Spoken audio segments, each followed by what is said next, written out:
1, 2, ok.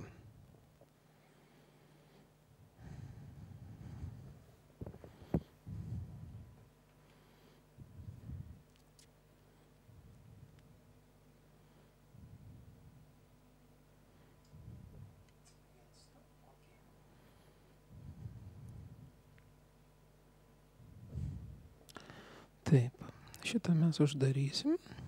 Pasilieku tik tai vartotojus. Gerai.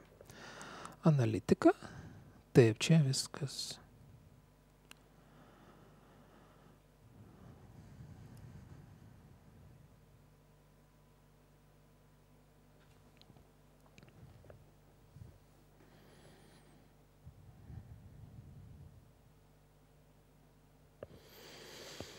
Na, mano laikrodis rodo 8 valandas, 8 lygiai žadėjau pradėti transliaciją, atsiprašau, kad eina daug tokio, kaip pasakyti, ne tai, kad techninio broko, bet to pasiruošimo vaizdo prieš tai apie minutę, bet tiesiog norėjau pasileisti viską iš anksčiau, kad įsitikinti, kad viskas veikia, viskas tvarkoje ir tiesiog pradėsiu. Taigi, Newteko VT5, VT5.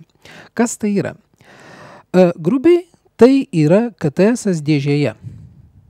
Sistema yra sudaryta iš kompiuterio, kuriame yra įdėta specializuota plokštė ir ta plokštė yra sujungta su išorinė komutacinė panelė. Leiskite man paimti kitą kamerą ir šiek tiek jums pademonstruoti. Tuoj aš pasiimu kitą kamerą ir tiesiog persijungsiu ją ir pabandysiu jums pademonstruoti, kasgi čia yra. Taip, pirmiausia, tai yra kompiuteris, jame čia viskas sukasi, vėliau aš pademonstruosiu. Iš kompiuterio yra tokie realiai 4 laidai ir štai yra komutacinė panelė. Komutacinė panelė, jeigu matote, yra 8 kanalų, yra 8 kanalai S-video komponentiniam signalui, arba 24 kanalai kompozitiniam signalui. Jokių auksų papildomų neturi, yra tik tai vienas master outas. Realiai yra 4 outai, bet jie visi duplikuoja tą patį. Galima genlockinti, yra keyeris, jeigu grafikai, bet šito mes nenaudojam. Lygiai taip pat yra audio pajungimų krūva, yra tali pajungimai, jeigu reikia, vat kaip normaliam KTS dirbti, ir visa kita. Dėl pačio sistemos funkcionalumo šiai dienai Newtekas daro tokį vadinamąjį tricasterį. Tai yra baisiai brangi mašina, jinai kainuoja nepilnai 40 000 eurų, lygiai tas pats 8 kanalų, tik tai tiek, kad ten jau priima signalą HDSDI. Šita sistema jinai priima tik tai analoginius signalus. Funkcionalumas iš principo yra tas pats, tiek, kad tricasteryje yra įdėtas dar multivieweris. Aš galiu matyti visas 8 kameras, visus 8 savo signalus monitoriuje. Šita sistema to dalyko neturi. Bet kiek man tekę yra bendrauti su užsienio kolegomis, tai jie sako, kad šita sistema yra gerokai stabilesnė negu tricasteris. Tricasteris jisai turi baisiai daug galimybių, bet dėja jisai nėra toksai stabilus.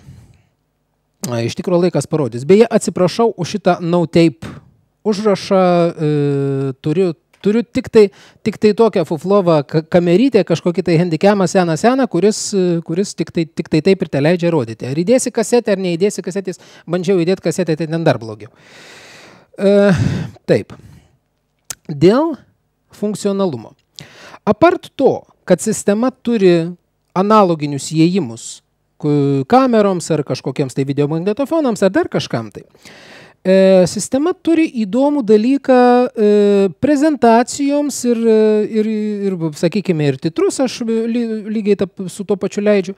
Jinai turi galimybę į savo vidinį mikšerį paduoti signalą iš kompiuterio, iš bet kokio kompiuterio. Mes tiesiog kliento kompiuteryje, tarkime, kad vyksta video prezentacija.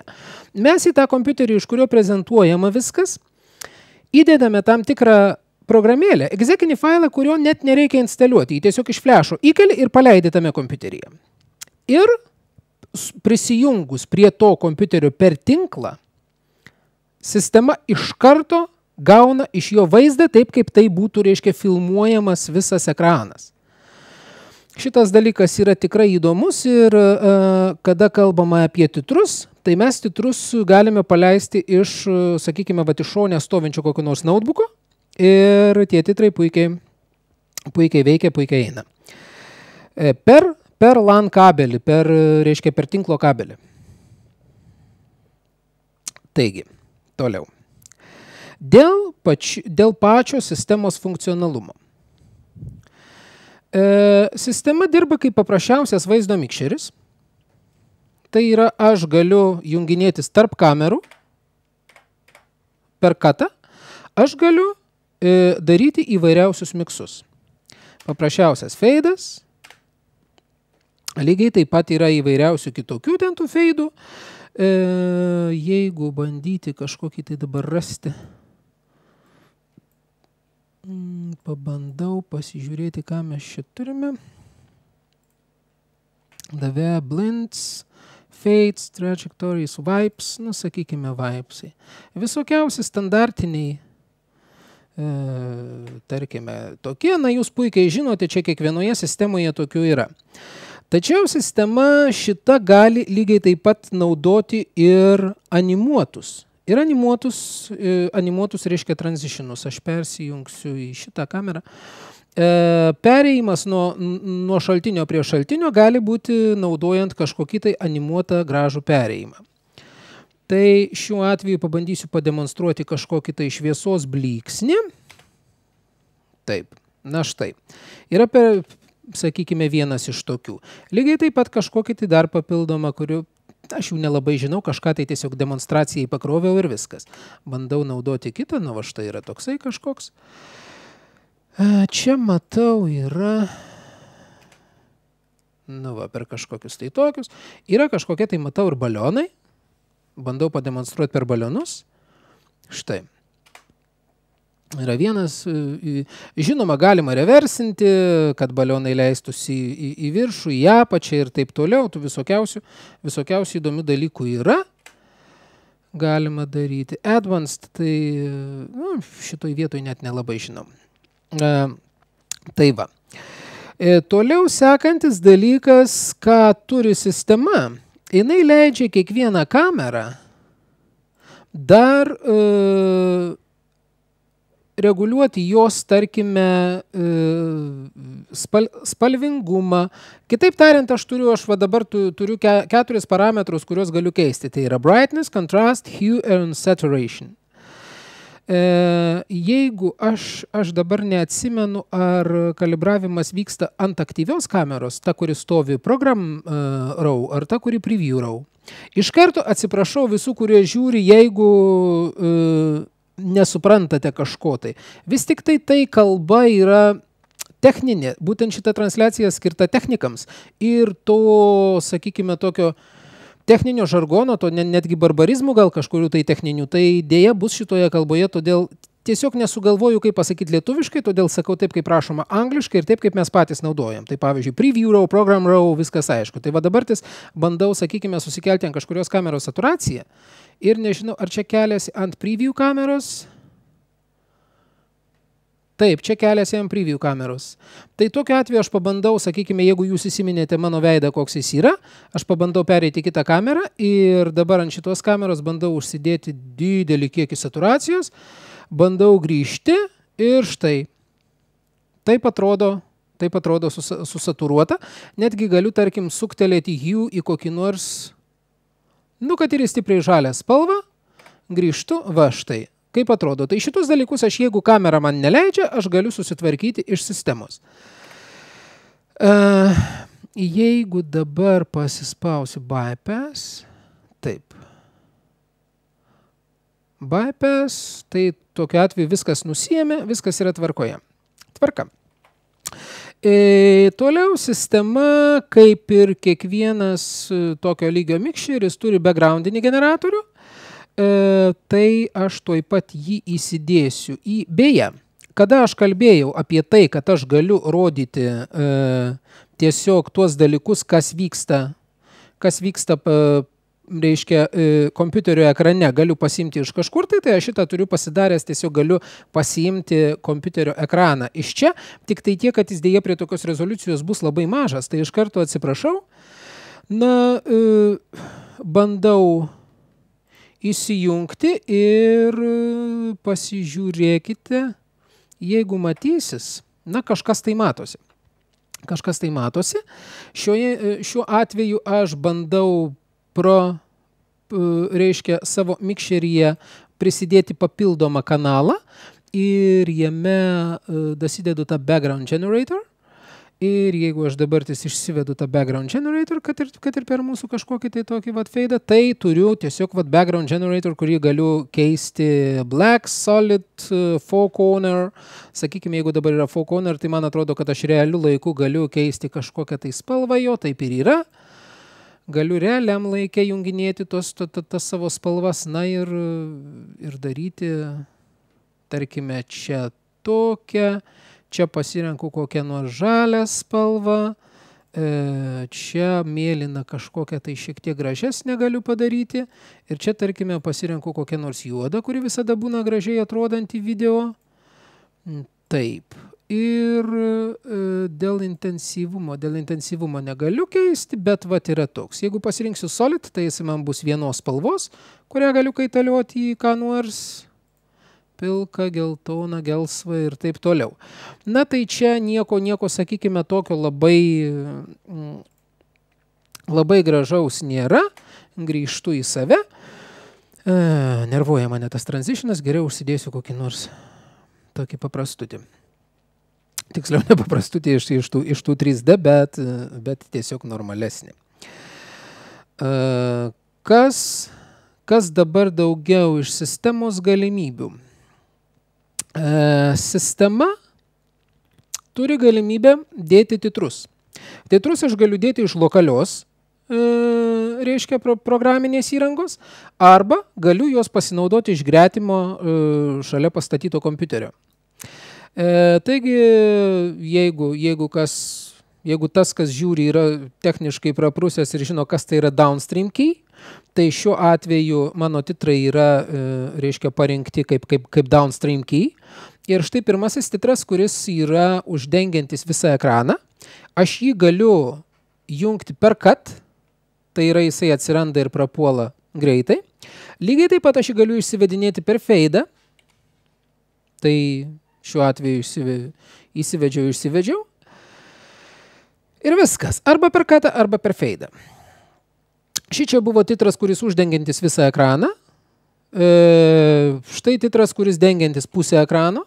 Čia imu iš standartinių presetinių, nieko aš čia negaminau pats, bet jeigu yra galimybė, jeigu yra poreikis, tai tą viską galima pasigaminti normaliai, titravimo mašinoje. Ir titravimo mašina, kaip aš jau minėjau, per LANą susijungia su šito mikšeriu ir viskas vyksta, aš galiu iš gretimos mašinos. Kitas žmogus, netgi esantis, jisai gali realiam laike atnaujinti duomenis ir jie tuoj pat pasimato šičia. Čia vėlgi full screenas, lower third, jeigu man reikia užsidėti kažkokį tai savo tokį žodžių, tų visokiausių dalykų yra. Įdomus dalykas yra tai, kad lygiai taip pat aš galiu paleisti visokiausias bėgančias eilutes ir taip toliau. Dauguma mašinų to negali, šita tą dalyką gali. Tai jeigu aš noriu pasileisti bėgančią eilutę, tai aš tiesiog viską pasiruošiau, spaudžiu play ir po truputėlį man bešnekant aš turiu bėgančią eilutę, kuri gali būti tokia. Jinai lygiai taip pat, žinoma, gali būti ir tokia. Aš dabar uždėjęs nebe lūpą, o kad ta eilutė praeitų ir automatiškai pasibaigtų kažkur tai. Tai kol aš šneku, jinai teoriškai turėtų praeiti, galiu persijungti į kitą kamerą, tuoj preview pasirenku kitą kamerą, persijungiu čia. Ir turiu.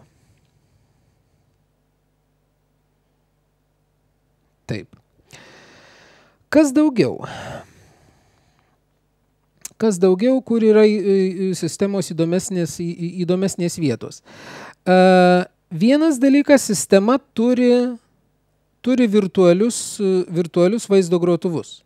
Reiškia, aš galiu susidėti klipus Jeigu man reikalinga išleisti siužetus, tai aš tą reiškia, virtualų grotuvą tiesiog deduosi, jungiuosi pas save į mikšerį ir turiu jį kaip įėjimą, tiesiog kaip vieną mikšerio kanalą.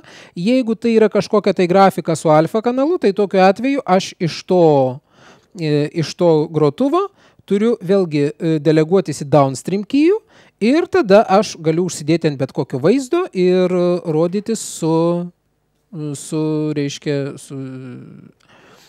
alfa kanalu. Kur yra mano požiūriu naudingas dalykas, kas eliminuoja žmogiškąją klaidą. Kada baigėsi klipas, sistema automatiškai grįžta sistema automatiškai paleidžia klipą ir jam besibaigiant jinai automatiškai per nustatytą feidą grįžta į tą source'ą, į tą šaltinį, kurį aš turiu pasirinkęs preview. Dėl to aš niekada neperjungsiu per anksti ar per vėlai, kada jau sustojęs vaizdas. Šitas dalykas yra geras ir šitą aš jums pademonstruosiu.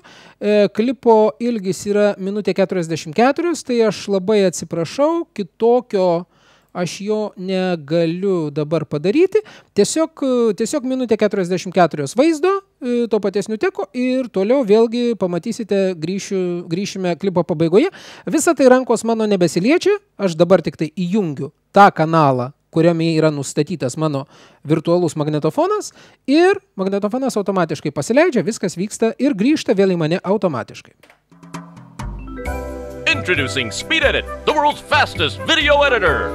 What do you mean the fastest? Just look at this. Here's several mixed resolution clips. Just drag and drop. Want to change the order? It's no problem with SpeedEdit's real-time storyboard timeline editor. Isn't that amazing? Wow, that is fast. In a blind taste test, Choosy Choosers chose SpeedEdit over other leading brands. But what about all the different video formats? With SpeedEdit's special formula, mixing formats is a snap. AVI, QuickTime, MPEG, Flash, and more. Wow, I can see myself. And no wax buildup. But how's my video gonna look mixing all those formats? Take a look at this. Brand X is dull and dingy, but with SpeedEdit's double action formula, clean as a whistle. Wow, I can just let my creative juices flow. My students can spend less time learning software and more time editing. My video newsletters get completed on time in half the time. I don't need to worry about converting my footage. 4 out of 5 doctors surveyed recommend SpeedEdit for their patients who prefer resolution independence. Vive la resolution! But wait, there's more! Drag and drop effects are a snap, with hundreds of filters and transitions to choose from. With SpeedEdit, you get wholesome, speedy goodness in one hearty application. So stop by your friendly NewTek dealer today to find out for yourself what makes SpeedEdit the world's fastest video editor. You can tell it's NewTek, it's swell! Taigi, kaip matote, praėjo klipas ir mikšeris automatiškai grįžo, kaip ir aš sakiau, į tą kamerą, kuri buvo pastatyta pas mane preview. Šitas dalykas eliminuoja automatiškai žmogiškąją klaidą ir tai yra mano galva labai geras dalykas, dirbant tiesioginėse. Apie ką visiškai nešnekėjome. Aš jums tiesiog dabar įjungsiu vėlgi savo tai, kas yra mano monitoriuje. Kiek jūs ten matote, aš nežinau, bet aš manau, kad tą dalyką tai tikrai pamatysite. Aš jį patraukiu. Tai yra virtuali matavimo technika. Šiuo atveju mes turime waveform monitorių, kurį aš galiu rinktis kaip kompozitinį S-video, komponentinį matyti visas 3 spalvas arba spalvingumą. Aš galiu keistis, jis gali būti mėlynas, gali būti žalias, yellow, white. Man labiausiai patinka šitas orange, šita spalva ir jeigu man reikalinga žiūrėti dėl signalų įeinančių, aš čia galiu pasitikrinti ir pasižiūrėti. Lygiai taip pat aš galiu atsidaryti antrą langą, tokį, gal kartais tai ir padarysiu, atsidarysiu antrą langą videoscope, kur pas mane yra vector scope'as. Jeigu aš turiu šičia waveform monitorių, tai dabar aš pasidariau vector scope'ą. Ir čia lygiai taip pat, kad geriau matytųsi, aš pasirinksiu yellow arba green, kas būna dažnai. Vat, kas dirbot KTS, matėt, kad ten yra tas aparatinis dalykas, kuris dirba green. Ir šitas yra iš preview. Aš galiu... Ne, jisai yra iš program. Ok, jeigu aš renkuosi preview, tai man bejudant šitas daiktas taip pat. Tik tai tiek, kad pas mane, signalai labai nekokybiški, tai mato, čia viskas vaikšto ir taip toliau. Bet šitie dalykai visi yra integruoti jau tiesiog programinėje įrangoje. Jie veikia, turiu pasakyti, kad pakankamai neblogai, tikrai tiksliai veikia. Aš juos abu gesinu, nes čia tikrai nėra tas lygis. Grįžtu į save. Kas dar yra įdomu sistemoje? Žinoma, grotuve gali būti ir audio, ir still image'ai įvairiausia, ne tik video. Sistema šita taip pat turi galimybę išsipjauti, reiškia išpjauti žmogų.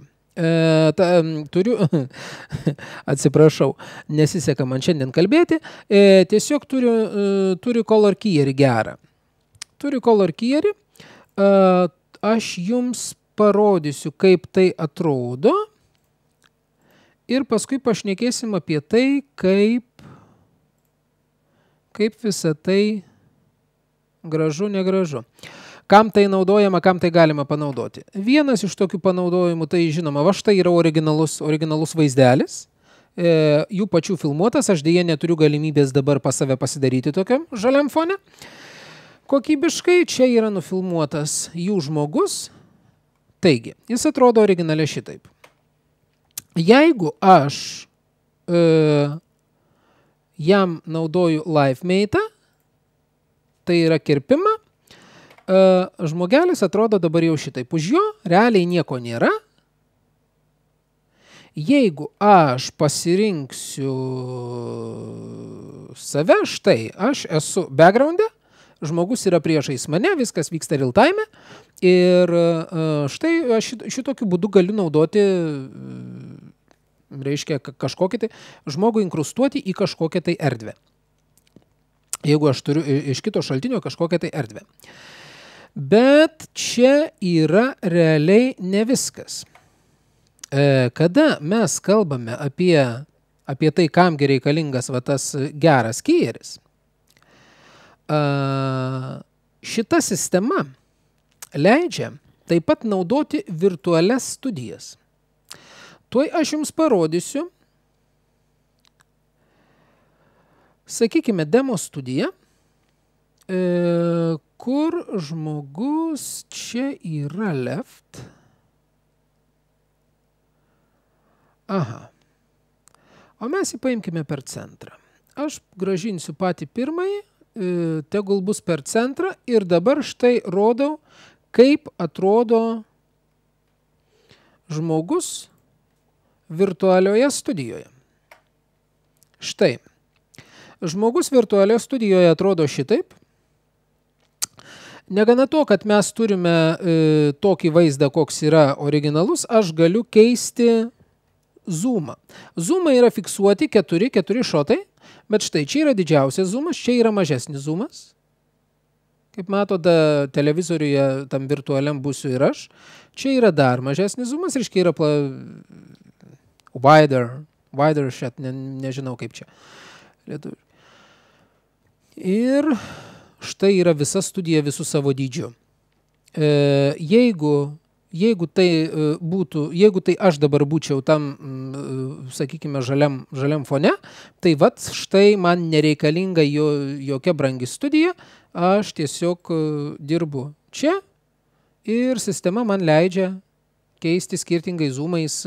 Jeigu būtų kelios kameros, aš galiu reiškia, tas kelias kameras. Vėlgi, dėl pačių, na štai, jisai čia dabar praėjo, ir bando pereiti iš to paties į tą patį, pasikeitė dėl to, kad pas mane uždėtas, reiškia, jisai baigėsi tas video ir jisai dabar automatiškai perėjo į kitą video.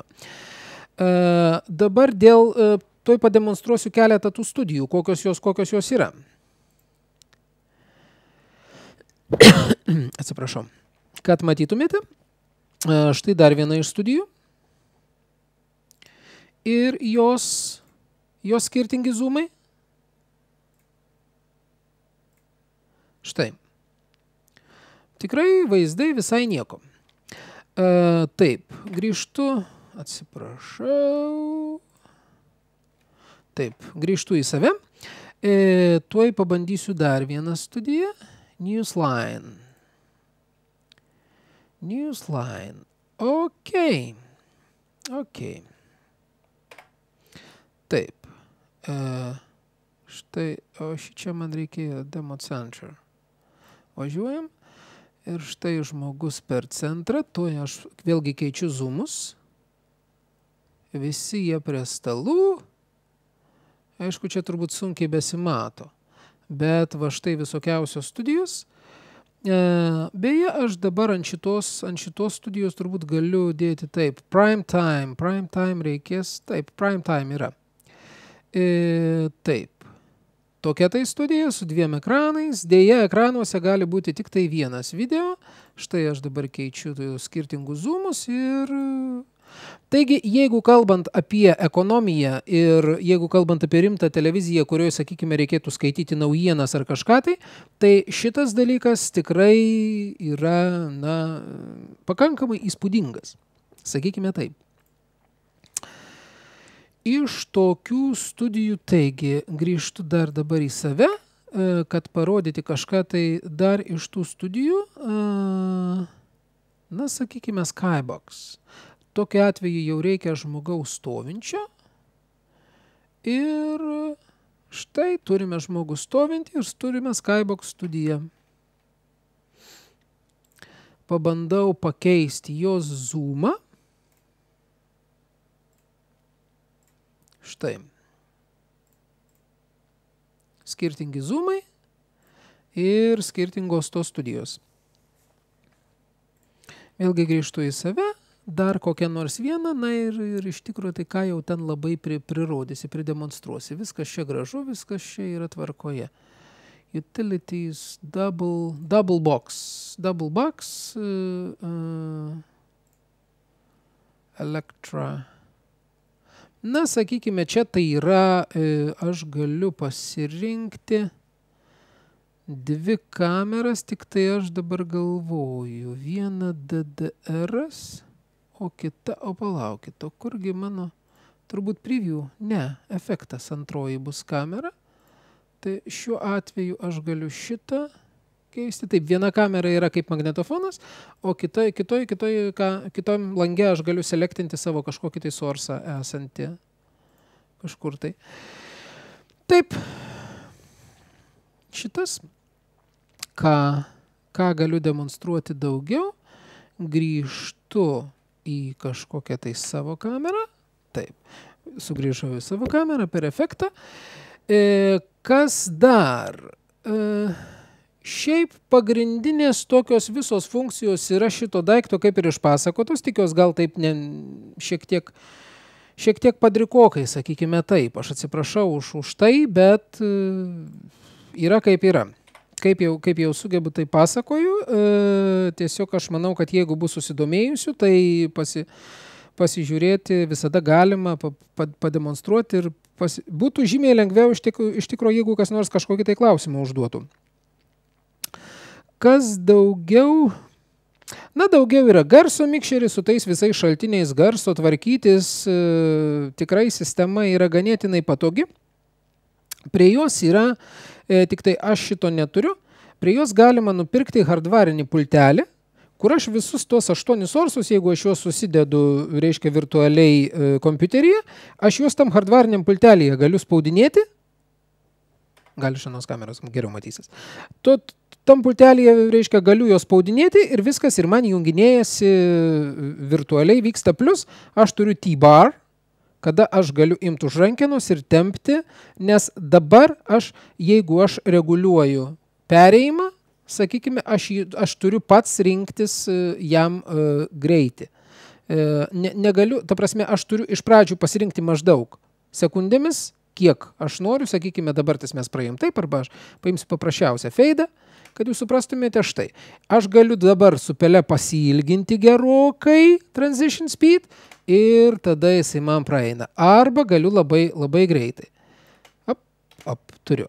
Tai o šitoje vietoje, kada aš turiu fizinį T-bar, vadinamai, kada tu imi už rankenos ir trauki, tai yra visiškai kitas dalykas, ypatingai, pavyzdžiui, kalbant apie įvairius muzikinius šou ir taip toliau, tai yra visai kitas lygis. Kas daugiau? Daugiau turbūt nieko. Šiai dienai aš transliuojuosi naudodamas to paties kompiuterio resursus, vėlgi pereinu į virtualų skryną ir jūs tikiuosi, kad pamatysite, čia yra mano video tosterio aplinka, kurioje aš dirbu, kurioje matosi visi šitie dalykai. Aš jį užgesinu, kaip kita programa, man sukasi Adobe Flash Media Live Encoderis. Kas atpažįsta šitą aplinką, tai kas dirbat, tai turbūt žinote. Va štai per jį aš viską transliuoju į internetą. Man nepatinka ta kokybė, kurią jisai verčia. Bet jeigu aš noriu geresnės kokybės, aš privalau tada jau naudotis kažkokiu tai išoriniu hardvariniu enkoderiu ir tą hardvarinį enkoderį tada jau ir naudoti transliacijoje. Su šita sistema aš dirbsiu 10 dieną į LNK GO. Kaip gausis, bus matyti. Aš tikiuosi, kad šį kartą gal bus viskas gerai. Turbūt kyla klausimas, kaip aš padavinėsiu signalus iš kamerų. Tai aš turiu nusipirkęs 11 keitiklių, SD keitiklių, kurie iš SD SDI man paverčia į kompozitinį signalą. Kadangi aš kompozitinius laidus naudoju labai trumpus, tai tas kompozitinis signalas man praktiškai nesėda. Jis yra pakankamai kokybiškas, ypač interneto transliacijai, tai jo tikrai pilnutinai užtenka. Taigi, realiai aš galiu iki 11 kamerų miksuoti be problemų. Kalbant apie tą problemą, kad čia nėra multiviewerio, taip, multiviewerio nėra, tačiau aš turiu išorinį 16 kanalų multiviewerį. Žinoma, 16 kanalų niekada nenaudoju, kaip taisyklė ten dirba 4 kanalai. Aš esu pasidalinęs skrynus, ta prasme vieną skryną į 4 dalis, juose matau kameras ir daugmaž galiu dirbti. Negaliu pasakyti, kad tai yra labai patogu, bet dirbti tikrai galima. Taigi yra tokia sistema, aš nežinau, šiaip teoriškai jau kaip ir galėčiau pabaigti, daugiau turbūt nieko įdomaus neparodysiu. Gal kam nors kyla kokių nors klausimų. Tai gerbėmiai, tiesiog man dabar šiuo metu Skype parašykite tuos klausimus ir aš tikrai atsakysiu, jeigu kažkokiu tai techninių klausimėlių kažkam tai kyla. Matau, žiūrovai šiuo metu yra 3, tai aš bandau grįžti prie savo kaip Laimonas Paškevičius, kadangi dabar esu kaip Pilionos televizija prisikonektinęs. Taigi grįžtu kaip Laimonas Paškevičius ir jeigu yra kažkokiu tai klausimų, tiesiog laukiu jų čia ir dabar Facebook'e.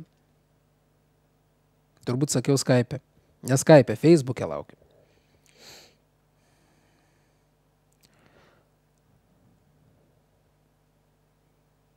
Jeigu yra kažkokiu tai techniniu, o daugiau apie sistemą, jinai yra pakankamai stabili, kiek man teko ją gainiotis po porą dienų, visą dieną išdirba ir kažkaip tai strigimų, kažkokiu tai sutrikimų darbe nėra.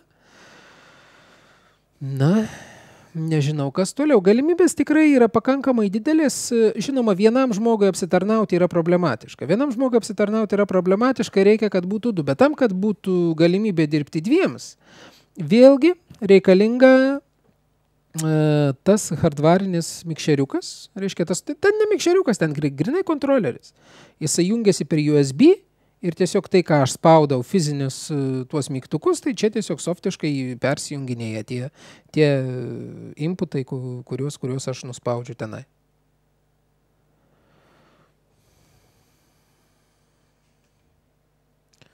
Na, kadangi niekas jokių klausimų neuždavinėja ir aš daugiau tikrai neturiu ką papasakoti, tai turbūt sakau ačiū visiems už dėmesį ir bandysiu šitą failą įrašytą įkelti greičiausiai į YouTube ir pašėrinti televizijai, Facebooko paskyroj, kuri vadinasi Pilionos televizija.